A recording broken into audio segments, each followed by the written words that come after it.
Hello, in front of me I've got Mazda CX-30. In this video I'll show you how to pair smartphone with car via Bluetooth.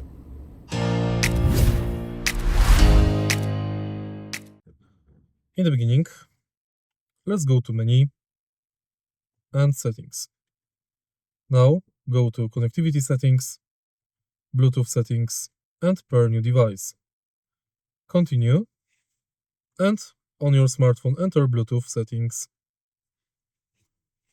Select your smartphone from the list and confirm pairing on the smartphone.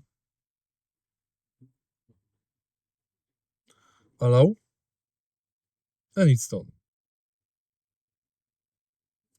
If you found this video helpful, please leave like, comment and subscribe.